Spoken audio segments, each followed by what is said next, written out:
अस्सलाम वालेकुम dear friends. तो कैसे हैं आप सब? ठीक है, उम्मीद करता हूँ ठीक होंगे। तो डियर फ्रेंड्स, जैसे कि हमने पिछली वीडियो में एक्सएमएल नेम स्पेस पढ़ा था कि नेम स्पेस क्या होता है, उसका यूज़ क्या होता है।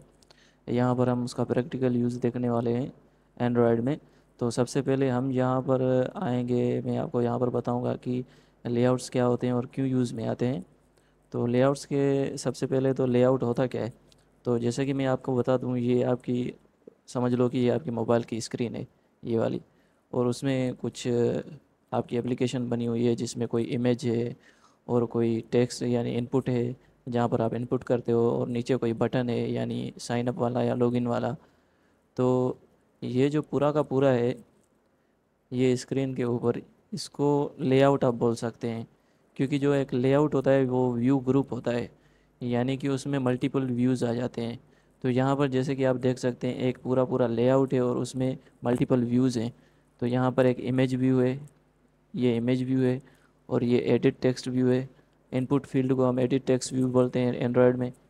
अगर आपने HTML वगैरह पढ़ी है तो वहाँ पर इनपुट फील्ड्स होती हैं, यहाँ पर इसको एडिट टेक्स्ट बोलते हैं। तो यहाँ पर ये इमेज व्यू है, ये एडिट टेक्स्ट व्यू है, ये भी एडिट टेक्स्ट, और ये बटन व्यू है। तो ये मल्टीपल व्यूज़ जो हैं वो आपके एक लेआउट में आ जाते हैं। तो ये होता है आपका लेआउट। और लेआउट के डिफरेंस जो है, डिफरेंट डिफरेंट जो है टाइप्स होते हैं। जैसे कि ये अगर मैं बोलूँ तो इसको आप रिलेटिव लेआउट बोल सकते हो, रिलेटिव लेआउट, या फिर कंस्ट्रेंट लेआउट या रिलेटिव लेआउट। और जैसे कि ये एक टाइप है अपना लीनियर लेआउट का। तो और रिलेटिव लेआउट क्या होता है? जो भी रिलेटिव लेआउट होता है वो डिफ़ाइन करता है अपने पेरेंट या कोई अपने सिबलिंग्स के रिलेशन। मतलब कि ये जो पूरा का पूरा लेआउट है, ये इन व्यूज़ का जो है वो पेरेंट है। अगर मुझे ये इमेज कहीं पर अलाइन करनी है पेरेंट के सेंटर में, तो ये इसका जो है रिलेशन हो गया पेरेंट के साथ। अगर ये पेरेंट के बॉटम में मुझे अलाइन करनी है तो ये इसका रिलेशन हो गया अपने पेरेंट के साथ बॉटम वाला। तो रिलेटिव लेआउट जो है उसमें हम रिलेशन डिफ़ाइन करते हैं सिबलिंग्स के और पेरेंट के। और सिबलिंग्स के इन द फॉर्म अगर मैं आपको बोलूँ तो ये दोनों जो है, दोनों नहीं, ये चारों सिबलिंग्स है। क्योंकि ये लेआउट अगर पेरेंट है तो उसके जो भी ये हैं वो चाइल्ड्स हैं, तो ये एक दूसरे के सिबलिंग्स हो जाएंगे। तो यहाँ पर ये फ़र्ज़ करो मैं इसको बोल देता हूँ कि ये पेरेंट के सेंटर में है, और मैं इसको अपने सिबलिंग यानी इसके सिबलिंग के बिल्कुल नीचे बॉटम में लाना चाहता हूँ और सेंटर में। तो मैं वो रिलेशन डिफ़ाइन करूँगा इनके बीच में। तो ये होता है हमारा रिलेटिव लेआउट। और लीनियर लेआउट अगर मैं आपको बोलूँ तो लीनियर लेआउट में जो आपके व्यूज़ हैं, फ़र्ज़ करो ये एक व्यू है, ये दूसरा व्यू है, या बटन व्यू आप अज्यूम कर लो, या फिर कोई एडिट टेक्स्ट व्यू अज्यूम कर लो। तो फ़र्ज़ करो ये आपके व्यूज़ हैं। तो वो जो हैं जब हम लीनियर लेआउट में लिखते हैं, बनाते हैं, तो बाय डिफ़ॉल्ट यहाँ पर ये स्टार्टिंग पॉइंट होता है। टॉप लेफ्ट स्टार्टिंग पॉइंट होता है। यहाँ से एक अगर आपने व्यू बनाया यहाँ पर, जैसे कि यहाँ पर है, अगर ये व्यू बनाया यहाँ पर, अगर दूसरा बनाएंगे तो वो बिल्कुल उसी लाइन में उसके आगे आ जाएगा। तो इसको हम लीनियर लेआउट बोलते हैं। और रिलेटिव लेआउट और लीनियर लेआउट में थोड़ा बहुत डिफरेंस है। रिलेटिव लेआउट जो है उसमें रिलेशन डिफ़ाइन करते हैं, लेकिन इसमें हम रिलेशन डिफ़ाइन नहीं कर सकते। इसमें यह है कि हम या तो जो लेआउट है उसके जो चाइल्ड हैं, या तो उनको कॉलम की फॉर्म में डिफ़ाइन कर सकते हैं, या तो रो की फॉर्म में डिफ़ाइन कर सकते हैं। जैसे कि ये हैं रो की फॉर्म में डिफाइंड है, सारे के सारे व्यूज़ जो हैं वो रो की फॉर्म में डिफाइंड है। और यहाँ पर जो है वो कॉलम्स के फॉर्म में डिफाइंड है। तो ये हमारा होता है लीनियर लेआउट का एग्जांपल, ये रिलेटिव लेआउट का एग्जांपल। तो आइए हम प्रैक्टिकल देखते हैं इसका। तो सबसे पहले मैं यहाँ पर आ जाता हूँ एंड्रॉयड स्टूडियो में, और यहाँ पर मैं एक्टिविटी डॉट मेन, इसको मैं खोल लेता हूँ, इसको मैं एक्सपेंड करता हूँ। थोड़ा मैं टेक्स्ट फ़ॉन्ट बढ़ाऊँगा, साइज़ बढ़ाऊँगा इसकी, ताकि आपको अच्छी तरह विजिबल हो। एक्टिविटी डॉट मेन XML में आ जाऊँगा। जैसे कि मैंने आपको बताया कि एंड्रॉयड स्टूडियो में आप दो तरीके से डिज़ाइन कर सकते हो, या तो ड्रैग एंड ड्रॉप करके, या तो फिर कोडिंग करके। यहाँ पर ये ड्रैग एंड ड्रॉप है, ये आपको व्यूज़ मिले हुए हैं, बटन, इमेज। तो मैं वो नहीं करूँगा, सबसे पहले मैं कोडिंग पे आऊँगा। तो यहाँ पर हम आ जाएंगे कोडिंग पर। ये इसकी कोडिंग है, और ये आप देख सकते हैं यहाँ पर हमारे डिज़ाइन विजिबल है, जो भी डिज़ाइन यहाँ पर हो रहा है। मैं इसको जूम कर लेता हूँ और इसको थोड़ा सा इधर कर लेता हूँ।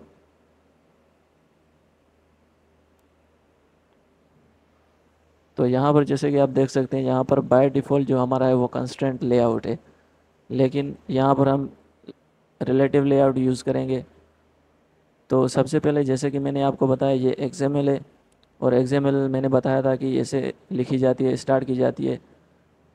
एक्सएमएल वर्जन इनकोडिंग वगैरह ये हमें डिफ़ाइन करना, एक्सएमएल स्टार्ट हो जाती है। और जैसे कि मैंने आपको बताया था कि एक्सएमएल का कोई ना कोई रूट एलिमेंट लाजमी होता है, अगर वो नहीं होगा तो एरर शो हो जाएगा।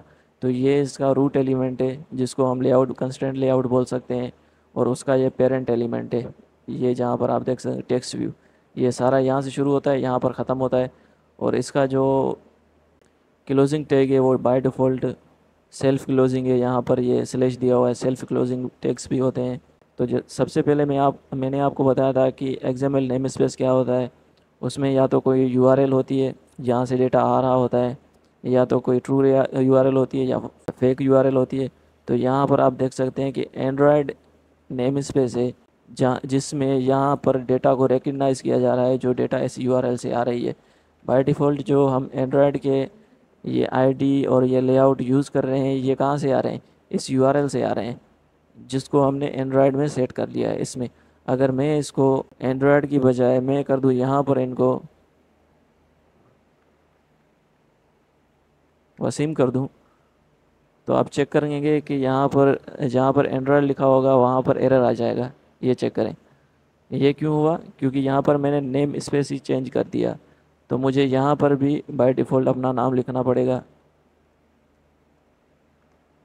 जैसे कि मैंने आपको बताया था, ये प्री डिफाइंड टैग्स नहीं होते हैं, ना कोई एट्रीब्यूट यूज़र डिफाइंड होते हैं। तो यहाँ पर ये एरर हट चुका है इस लाइन में।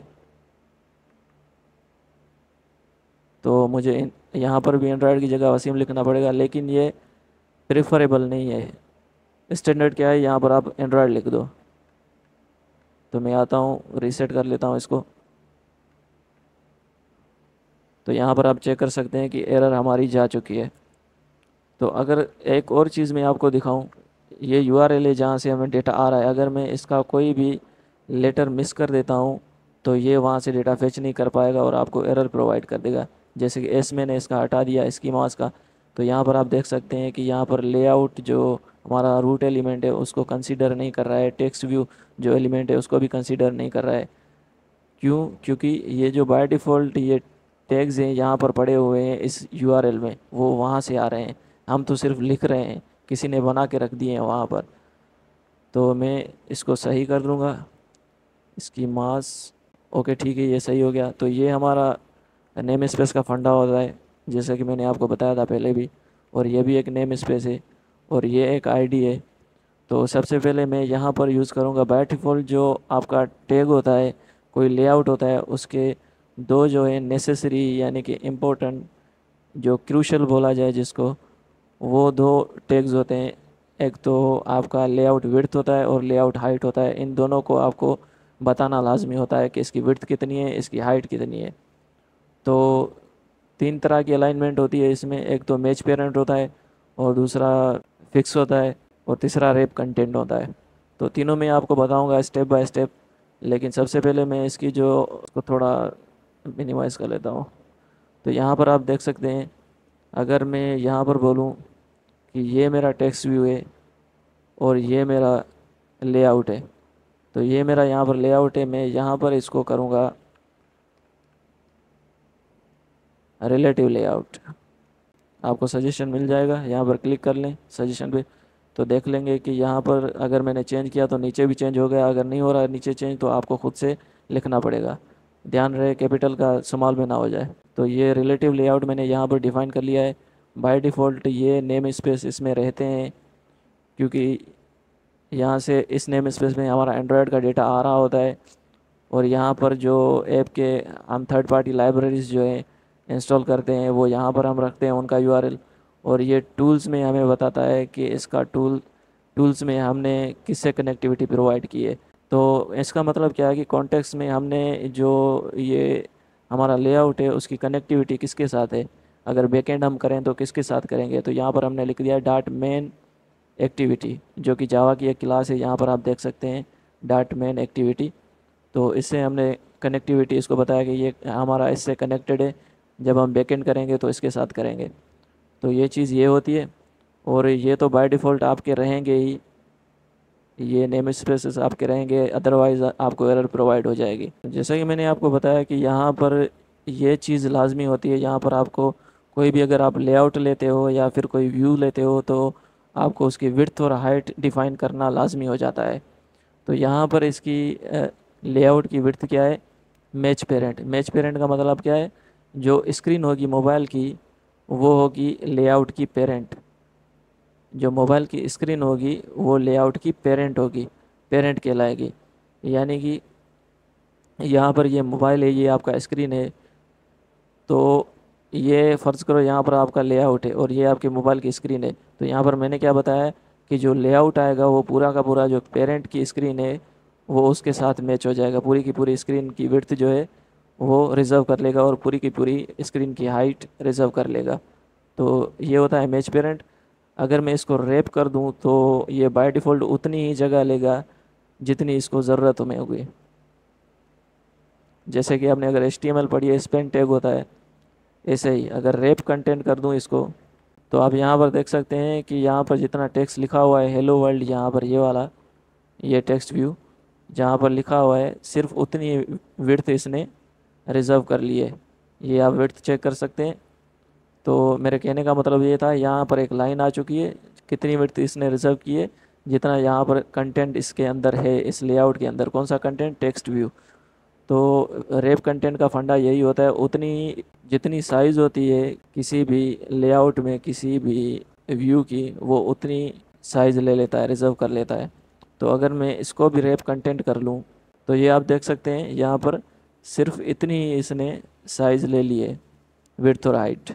ये आप चेक करें, ये यहाँ पर इतनी विड्थ और हाइट इसने ले ली है, ये वाली। तो अभी तक मतलब कि जो इसमें जो भी कंटेंट है, यानी जो भी कंटेंट मैं डालता जाऊँगा उतनी विड्थ ये लेता जाएगा उसकी। अगर मैं इसको बढ़ाता जाऊँ, लिखता जाऊँ कुछ भी, तो उतनी विड्थ और हाइट लेता रहेगा। अगर इसकी हाइट में मैच पेरेंट कर दूं, यानी कि इसकी हाइट जो है वो उतनी रिज़र्व करे जितनी स्क्रीन की साइज़ है, तो मैं इसको कर लूँगा मैच पेरेंट। मैच पेरेंट हो गया। अब यहाँ पर आप देख सकते हैं ये ब्लू लाइन आ चुकी है, मैच पेरेंट, यानी कि पेरेंट का जो हाइट जो है वो हमने मैच पेरेंट कर दी है इसकी, यानी पेरेंट की हाइट के मुताबिक ये रिज़र्व कर रहा है। लेकिन जो विड्थ है वो रैप कंटेंट है। रैप कंटेंट मतलब जितना इसमें यानी स्पेस है, स्पेस रिज़र्व कर रहा है। तो ये होता है हमारा रैप कंटेंट और मैच पेरेंट। तो फिक्स क्या होता है, फिक्स आप इतना जैसे कि अज्यूम कर सकते हैं, यहाँ पर आप इसको हाइट विड्थ दे सकते हैं। जैसे कि मैं दे रहा हूँ 200 dp, तो ये मैंने इसको विड्थ दे दी। और अगर हाइट में इसको बोलूँ कि मुझे हाइट चाहिए 300 dp, 300 dp, तो आप चेक कर सकते हैं यहाँ पर इतना स्पेस इसने कवर कर लिया इस लेआउट ने। तो हमारा पूरा का पूरा लेआउट ये स्पेस कवर करेगा। तो ये होती हैं आपकी साइजेस कंस्ट्रेंट, यानी कि आपके लेआउट की विड्थ आप क्या डिफ़ाइन करना चाहते हैं या किसी टेक्स्ट व्यू की विड्थ क्या डिफ़ाइन करना चाहते हैं। तो ये तो ये मैंने टेक्स्ट व्यू की बता दिया आपको, विड्थ और हाइट। इसको मैं मैच पेरेंट कर लेता हूँ, यानी कि इसका पेरेंट कौन सा है, रिलेटिव लेआउट। ये रिलेटिव लेआउट इसका पेरेंट है, यानी रूट टैग है, उसके अंदर का ये एलिमेंट है। तो मैं मैच पेरेंट कर लूँगा, यानी कि इसके पेरेंट की जितनी हाइट विड्थ है वही रिज़र्व कर ले, ज़्यादा नहीं ना ही कम। तो आप देख सकते हैं यहाँ पर पूरी की पूरी हाइट और विड्थ इसने रिज़र्व कर ली है। यहाँ पर ये डॉट्स आप देख सकते हैं, ये डाट आप देख सकते हैं। तो अगर मैं इसको कर दूँ रैप कंटेंट और इसको कर दूँ रैप कंटेंट, मतलब कि इसने स्क्रीन की ये वाली साइज़ जो है उतनी रिज़र्व की हुई है इसने जितनी इसको चाहिए, जितनी इसके अंदर जो एलिमेंट है जितनी उनको चाहिए। तो मैं इसको मैच पेरेंट कर लूँगा, यानी कि पूरी की पूरी मोबाइल की स्क्रीन ये रिज़र्व कर ले। मैच पेरेंट, तो यहाँ पर इतनी स्क्रीन इसने रिज़र्व कर ली, इतनी साइज़ रिज़र्व कर ली जितनी मोबाइल की स्क्रीन है। तो ये विड्थ और हाइट बताना लाजमी होता है किसी भी व्यू को या फिर किसी लेआउट को। तो जैसे कि मैंने आपको बताया कि रिलेटिव लेआउट में हम रिलेशन डिफ़ाइन करते हैं सिबलिंग्स के और उसके पेरेंट के। तो सबसे पहले मैं इसको हटा लूँगा टेक्स्ट व्यू को, और यहाँ पर मैं बटन ले लूँगा एक। यहाँ पर जस्ट आपको कैपिटल बी लिखना है। यहाँ पर सजेशन आपको मिल जाएगा, उस पर क्लिक कर लेना है। अगर क्लिक नहीं करोगे तो बाय डिफ़ॉल्ट ये टैग आपको खुद से लिखने पड़ेंगे। तो ये हमसे पूछ रहा है कि विड्थ और हाइट आप क्या सेट करना चाहते हो। मैं इसकी विड्थ और हाइट फ़िलहाल रैप कंटेंट करना चाहता हूँ। रैप कंटेंट यानी जितनी बटन की बाय डिफ़ॉल्ट विड्थ और हाइट है उतनी मुझे दे दो, ज़्यादा मुझे जगह नहीं चाहिए, ज़्यादा स्पेस नहीं चाहिए। रैप कंटेंट, तो यहाँ पर इसने इतनी सारी स्पेस जो है रिज़र्व कर ली है जितनी इसको चाहिए थी। अगर मैं इसको मैच पेरेंट कर लूँ तो इसका मतलब क्या होगा कि इसके पेरेंट की यानी रिलेटिव लेआउट की जितनी विड्थ और हाइट है उतनी ये रिज़र्व कर ले।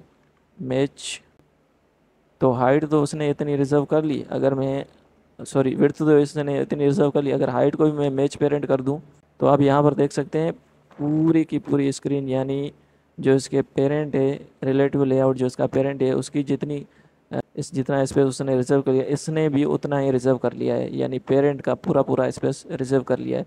ये आप चेक कर सकते हैं यहाँ पर। तो मैं इसको बाय डिफ़ॉल्ट रैप कंटेंट ही रखूँगा, जितनी बाय डिफ़ॉल्ट इसकी विड्थ और हाइट है उतनी ही मुझे चाहिए। तो ये एक बटन मेरा बन गया और ये बोल रहा है कि इसको आप टेक्स्ट दे दो, यहाँ पर नो स्पीकेबल टेक्स्ट। तो यहाँ पर आप इसको टेक्स्ट भी दे सकते हो, टेक्स्ट लिखोगे खाली तो सजेशन आपको मिल जाएगी। टेक्स्ट में लिख रहा हूँ BTN1 यानी बटन 1, ठीक है, बटन 1। तो इसको मैं यहाँ पर क्लोज़ करूँगा या फिर इसको आईडी भी दे दूँगा। तो आईडी आप कैसे दोगे, आईडी का मतलब क्या होता है, हम तब देते हैं जब हमें यूनिकली आइडेंटिफाई करवाना होता है किसी को। आईडी का सिंटेक्स कुछ इस तरीके से @+ID स्लैश और आईडी का नाम, आईडी का नाम मैं ले लूँगा BTN1 और इसको मैं सेल्फ क्लोज़ कर दूँगा टैग को। तो ये हमारा एक बटन बन चुका BTN1 के नाम से। यहाँ पर आप देख सकते हैं यहाँ पर BTN1 लिखा हुआ है। अगर मैं इसको जूम करूँ तो ये हमारा BTN1 लिखा हुआ है। और अगर मैं दूसरा बटन बनाना चाहूँ यहाँ पर इसको कॉपी करूँ बटन को, बटन व्यू को, और यहाँ पर मैं दूसरा बटन ले लूँ बटन 2 के नाम से, तो आप देख सकते हैं जो मेरा बटन 1 था बिल्कुल उसके ऊपर ही आ रहा है, यानी ओवरलैप कर रहा है।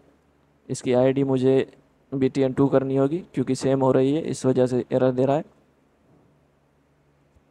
तो यहाँ पर जैसे कि बटन 1 हमारा था वो बिल्कुल इसके पीछे चला गया है बटन 2 के, यानी ये क्या कर रहा है, ओवरराइड कर रहा है उस जगह को।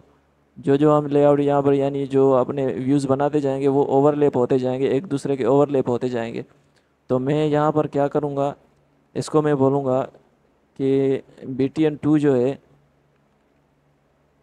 BTN2 वो आ जाए राइट में।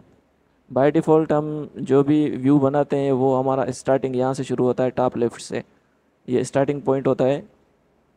तो यहाँ पर मैं इसको बताऊँगा कि जो BTN2 है वो हमारा आ जाए BTN1 के राइट में।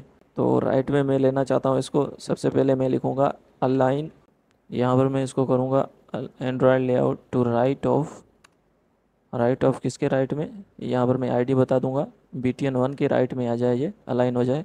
तो यहाँ पर आप देख सकते हैं यहाँ पर पहले इसके इसे ओवरलैप किया हुआ था, अब इसके राइट में आ चुका है BTN2, ये वाला BTN2 हमारा इसके राइट में आ चुका है। तो ये होता है रिलेशन, ये हमने सिबलिंग्स के बीच में जो रिलेशन है वो डिफ़ाइन कर दिया।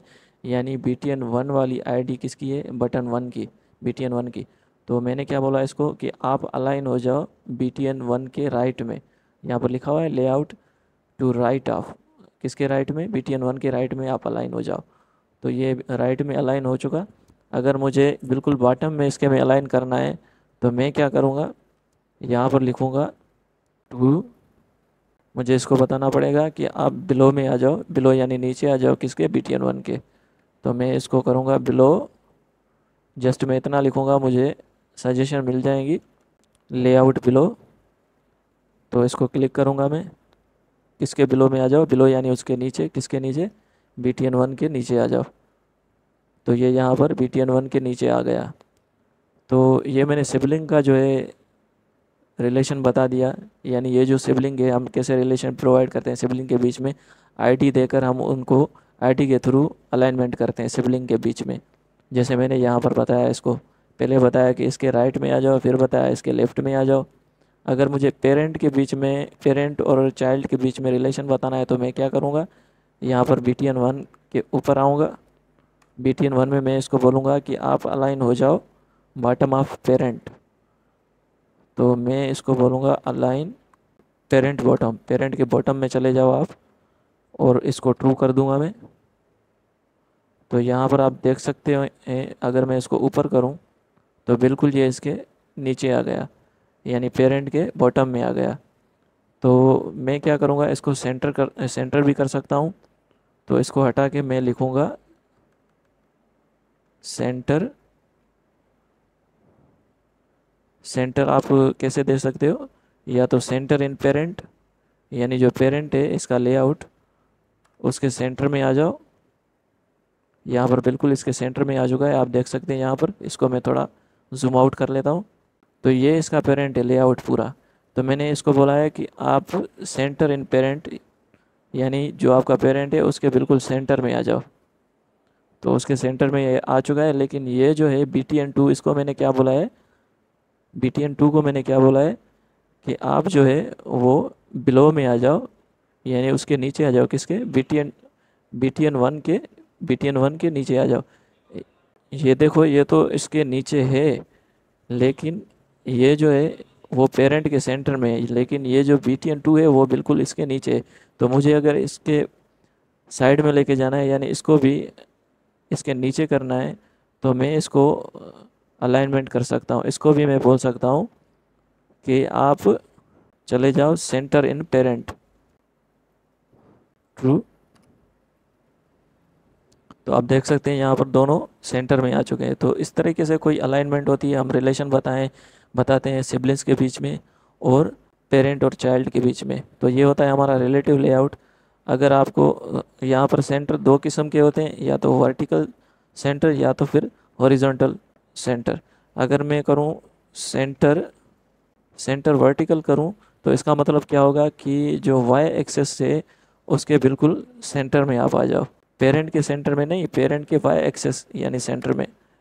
तो BTN2 तो वाई एक्सेस से, यहाँ पर आप देख सकते हैं ये हमारा वाई एक्सेस होता है, यहाँ पर बिल्कुल सेंटर में आ चुका है। लेकिन इसको मैंने ये नहीं बताया कि आप पेरेंट के बिल्कुल सेंटर में आ जाओ, पर मैंने इसको बोला है सेंटर इन वर्टिकल हो जाओ, यानी वाई एक्सेस से। अगर मुझे इसको बिल्कुल सेंटर करना है BTN1 की तरह, तो मैं इसको एक और प्रॉपर्टी दे सकता हूँ कि वर्टिकल तो सेंटर है, और फिर मुझे हॉरिजॉन्टल भी सेंटर करना है। हॉरिजॉन्टल क्या होता है, एक्स एक्सेस, ये जो हमारी लाइन जा रही है एक्स एक्सेस, तो इसके भी बिल्कुल सेंटर में आ जाओ हॉरिजॉन्टल। तो मैं इसको बता सकता हूँ सेंटर हॉरिजॉन्टल और ट्रू। तो यहाँ पर आप देख सकते हैं यहाँ पर आ चुका है, लेकिन हमने यहाँ पर दो प्रॉपर्टी का यूज़ किया। तो अगर हमें एक ही प्रॉपर्टी का यूज़ करना है तो हम क्या करेंगे, यहाँ पर सिर्फ लिखेंगे सेंटर इन पेरेंट, पेरेंट के साथ इसका रिलेशन बना लेंगे, ट्रू। तो यहाँ पर आ गया। तो आप इसी तरीके से लेफ़्ट ऑफ पेरेंट भी कर सकते हैं, राइट ऑफ पेरेंट भी कर सकते हैं, यहाँ पर लेफ़्ट ऑफ पेरेंट भी कर सकते हैं। ऐसे ही आप अलाइनमेंट कर सकते हैं। तो मैं आपको करके दिखा देता हूँ। तो अगर मुझे इसको बिल्कुल राइट में भेजना है, तो मैं क्या करूँगा, पेरेंट के राइट में, ना कि सिबलिंग के राइट में। तो मैं करूँगा right, align right, align parent right, यानी पेरेंट के बिल्कुल राइट में अलाइन करूँगा, इसको ट्रू कर दूँगा और ये अलाइन हो जाएगा पेरेंट के राइट में। यहाँ पर आप देख सकते हैं।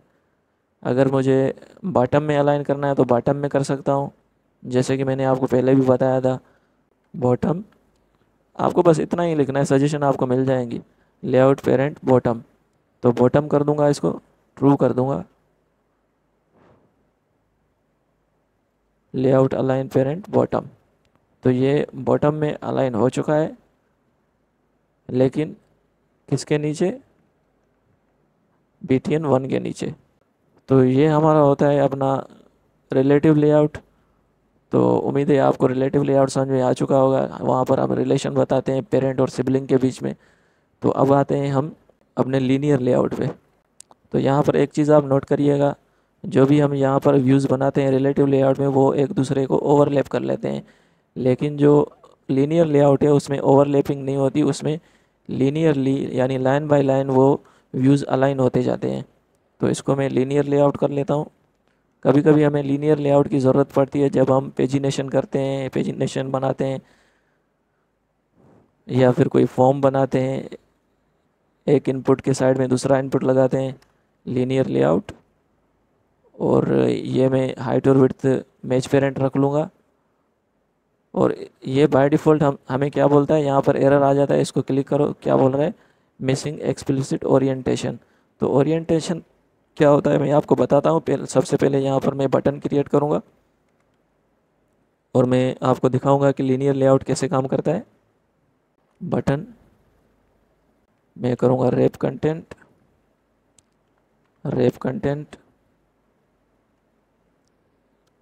और फिर इसको मैं टेक्स्ट दे दूँगा, टेक्स्ट BTN1। तो ये एक हमारा बटन आ चुका है। अब अगर मुझे दूसरा बटन बनाना है तो मैं जस्ट इसको कॉपी करूँगा। तो एक चीज़ आप नोट करिएगा, कंट्रोल डी। यहाँ पर मैंने 3 बटन बना लिए और इसको मैं बोल देता हूँ BTN3 और इसको बोल देता हूँ BTN2। थोड़ा टेक्स्ट का फॉन्ट हाइट इंक्रीज़ कर लेता हूँ। तो आप देख सकते हैं जैसे कि रिलेटिव लेआउट में क्या था, अगर हम एक बटन के बाद दूसरा कोई बटन बना रहे थे तो वो उसको ओवरलैप कर रहा था, यानी कि उसकी साइड में नहीं आ रहा था। तो लीनियर लेआउट में क्या है, जब भी हम व्यूज़ के आगे कोई व्यू बनाते हैं तो वो लीनियर फॉर्म में आगे चलते जाते हैं, यानी एक यहाँ पर आ जाएगा, दूसरा उसके लाइन में बराबर ही आ जाएगा, तीसरा उसकी लाइन में बराबर ही आ जाएगा। तो ये लीनियर लेआउट कुछ इस तरीके से वर्क करता है। और इसमें मैंने आपको एक और चीज़ बताई कि यहाँ पर आप जो सिबलिंग्स है उनके बीच में आप रिलेशन डिफाइन नहीं कर सकते, क्योंकि ये लीनियर लेआउट है। अगर आपको सिबलिंग्स के बीच में कोई रिलेशन परफॉर्म करना है, ऐसी कोई रिक्वायरमेंट है, तो आपको लीनियर लेआउट के बजाय आपको रिलेटिव लेआउट यूज़ करना चाहिए। तो लीनियर लेआउट मैंने जैसे कि आपको बताया था, या तो वो अलाइनमेंट कुछ इस तरीके से होगी यानी कॉलम्स के फॉर्म में, या तो रोज़ के फॉर्म में होंगी कुछ इस तरीके से। तो वो हम कैसे करेंगे, वो बिल्कुल जो हमारा लीनियर लेआउट है उस पर हम प्रॉपर्टी लगाएंगे, आएंगे यहाँ पर और इसको हम बताएंगे कि ग्रेविटी यहाँ पर है कि लेआउट ग्रेविटी। तो मैं इसको क्या बोलूँगा, सेंटर, या तो सेंटर करूँगा इसको बिल्कुल, यानी जो तीनों जो हमारे बटन्स हैं वो बिल्कुल पेरेंट के सेंटर में आ जाए। तो सेंटर मैंने कर दिया, सॉरी यहाँ पर लेआउट नहीं ग्रेविटी यूज़ होगा। तो ग्रेविटी सेंटर, तो बिल्कुल देखें आप जो पेरेंट है इनका, उनके बिल्कुल सेंटर में तीनों बटन आ चुके हैं।